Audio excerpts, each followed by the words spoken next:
So it is a nice rainy, muggy day, and we got out here early, and it's gonna rain all afternoon. So what better day to make spaghetti sauce? A bunch of Romas this year, and they have just gone crazy. And they normally do, but this year has just been astounding. Some of these plants are just falling over. They've got so many tomatoes on them.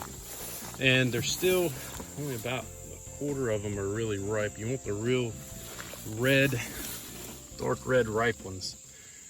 So these are gonna make a lot better sauce, for sure. So what you wanna do is I normally wait until the majority of them are a little bit riper than this, but I've got so many this year, I've gotta get started. And because it's gonna be probably 2 or 3 batches of spaghetti sauce. So we're gonna go ahead and get started. And all my big tomatoes, my German Johnsons and all, they are already about withered out. And I had a ton of those this morning too. And we'll probably put some of those in as well. We may can some of those. But we're gonna go ahead and get these things picked and get to making some sauce. This year, oh man, it was the prettiest garden all the way through the coronavirus deal, because I was down here every day. I was homeschooling my daughter pretty much, and work kind of slowed down a little bit, worked out perfect, but man, the grass has gone crazy. And I've been canning so much. That's for all green beans. I've canned, Lord, probably 50 quarts of green beans and a ton of corn, and I've just been so busy with everything else that just kind of gave up on the grass. But plants are growing strong, and that's all that matters.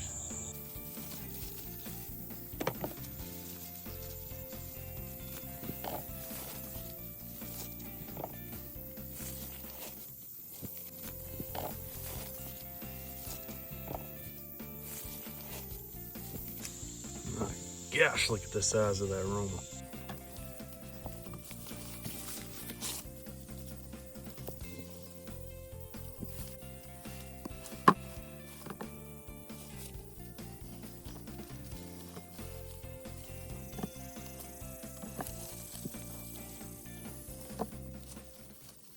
All right, we got them all picked. Well, not all of them, but all the ones that were ripe. And now it's time to get started. All right, so the recipe calls for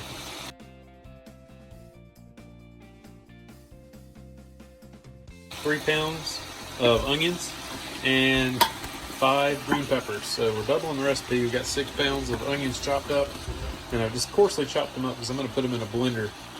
I'm going to cook them until they just start to turn translucent. And my daughter does not like anything chunky in her spaghetti sauce, and my wife's about the same. So we're going to go ahead and blend these up. If you don't want to do that, you're going to just chop them up real fine and cook them till they're about translucent.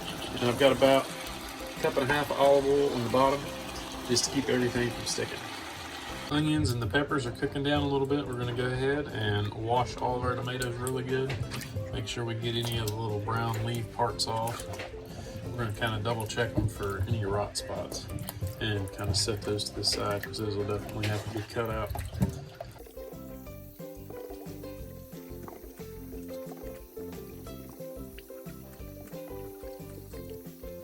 Alright, so we're just going to go ahead and chop up all our tomatoes, and you don't have to cut them up perfect, just get them chopped up. And what I've got is a vegetable strainer that I got from Cabela's, but it doesn't really matter. If you don't use that, you're going to cook them down and then use a food mill. So what you got to do is chop them up in a little bit smaller pieces. Alright, so now I'm going to go ahead and pick some fresh basil to put in our spaghetti sauce. This will give it a really good flavor. I'm going to use Italian seasoning or spaghetti seasoning, but the fresh basil will take it up a whole nother notch. Our onions are starting to cook down a little bit. I'm going to go ahead, I'm going to put the basil in here. That way it'll cook down with the onions, and I won't have whole basil leaves in my spaghetti. It'll get blended up together with the onions and peppers. Now I'm going to go ahead and add probably a 1/2 cup of garlic. And fresh garlic would be a lot better, but I cannot stand peeling garlic. Not this much, at least.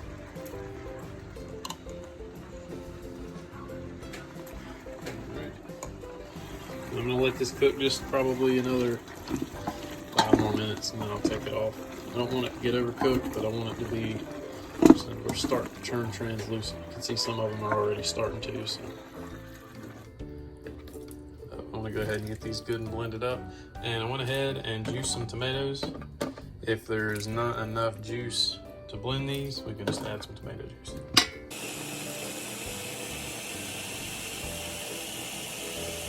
All right, so that did pretty well. So we're gonna go ahead and add this to a separate pot, so we can use our big pot to make this spaghetti sauce in. That pureed back in our big pot. Didn't have to put any tomato sauce in there to give it any moisture. Had enough moisture. I'm not gonna lie, it looks a little weird, but it smells really good. So now, just to juice all our tomatoes. Put the first batch of juice in there.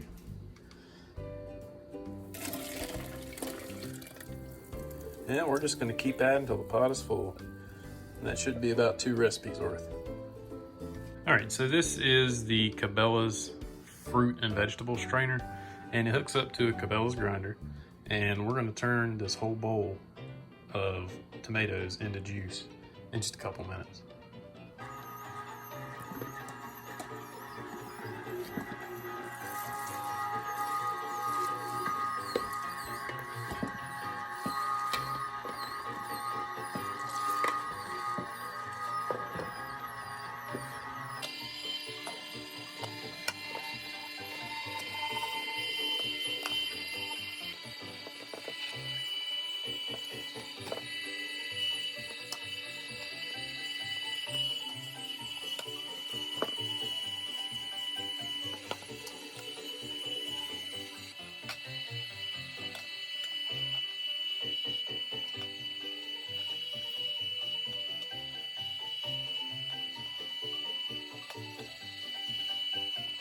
We ran the whole bowl through, and this is first batch of juice, and this is what came out the other end. So we're gonna go ahead and put this in the spaghetti sauce.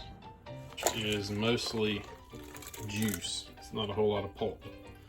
So what we're gonna do now is go back and run it all through again. The key is to have a bowl under here and a bowl to catch what is shooting out the front, the hulls and shells, peels, catch the peels. So we're gonna put this back in, put our bowl back under here, start it up.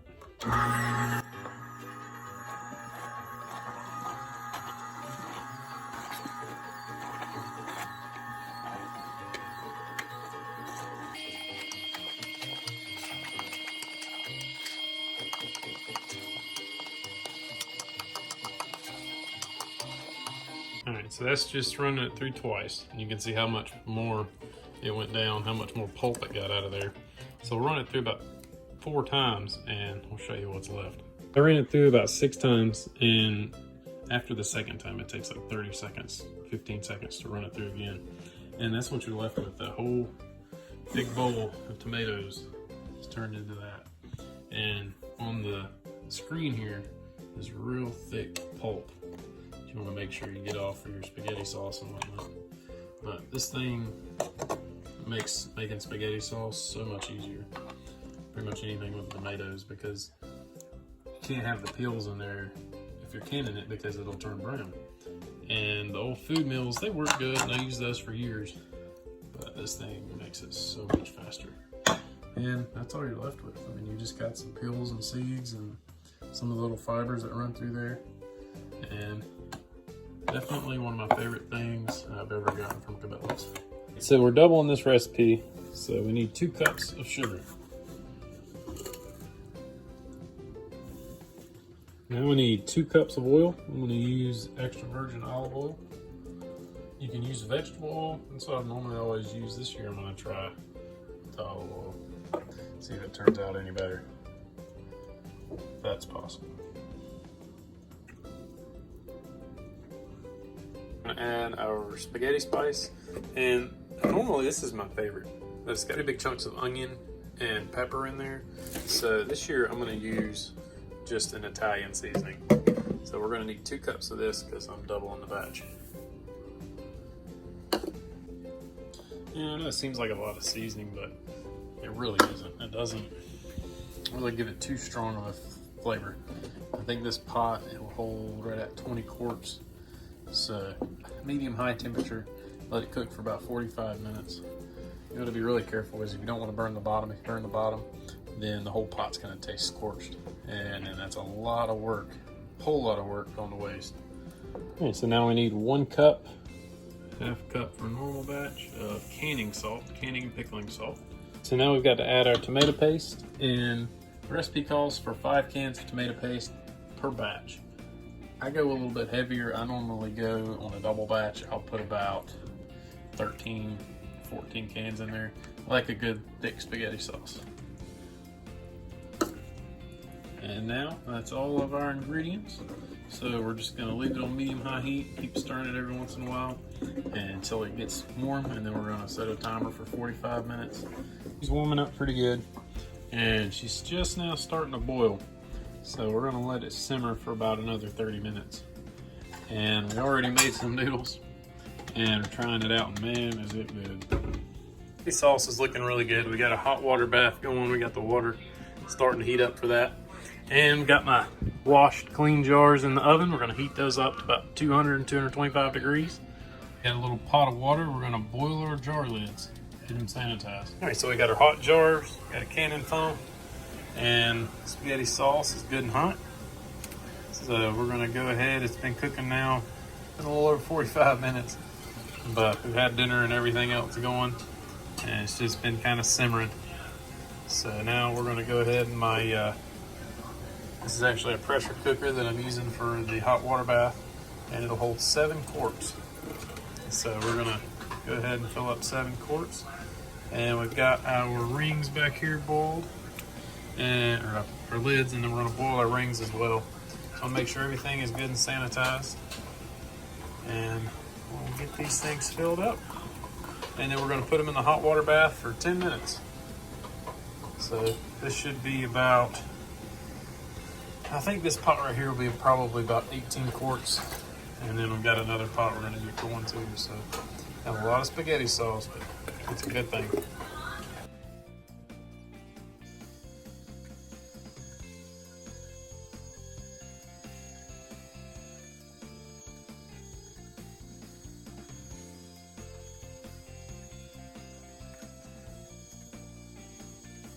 We got our jars all filled up. We're going to go ahead and take a clean paper towel and wipe the rims off, make sure there's nothing on the rims. And we're going to go ahead and put our sanitized jar lids on there.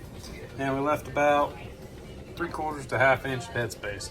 You only want to make sure that you do not touch the underside. You don't want to get any bacteria or anything on your hands on the lids.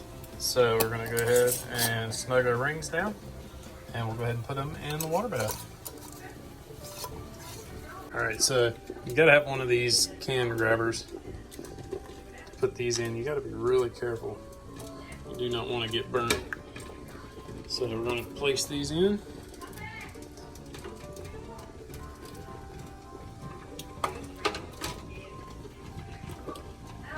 You want it just at a good slow rolling boil.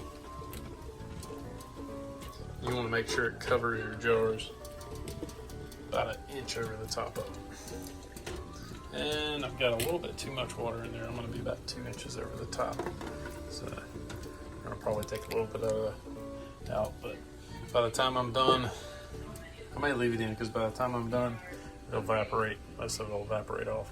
So we're going to put these in the hot water bath for 10 minutes, and then we'll have our finished product. I'm going to go ahead and fill up the rest of these jars. And just keep the process going. Keep filling them up, keep putting them in the bath. It takes probably about 10 minutes to fill 7 jars. So it's been 10 minutes, and we're going to go ahead and take these things out. It was getting a little bit out of control, so I cut the heat down just a little bit. And we're going to get these out and go ahead and put the next batch in. Well, it looks like a cannon bomb went off in the kitchen last night, and it pretty much did after about an hour of cleaning. But we ended up with 25.5 quarts of spaghetti sauce, and also went ahead and did a bunch of tomato juice. I did pretty much the same thing, run it through the strainer, ran that through, and all I did was add salt to the juice and sugar and heated it up and canned it just like the spaghetti sauce. It turned out really good. I tasted it before I canned it because I really like tomato juice. Good for soups and everything else. All right, thank you for everybody for watching this video. Hope everybody liked it and found something useful and helpful. And all those who want to, start out canning, it can be done. It's a work. Don't be afraid of work if you want to do it. But it's very rewarding. So I hope everybody liked the video, and if you have subscribed, thank you so much. Thanks for all those who have. And if you haven't, please do leave a thumbs up. So thank you.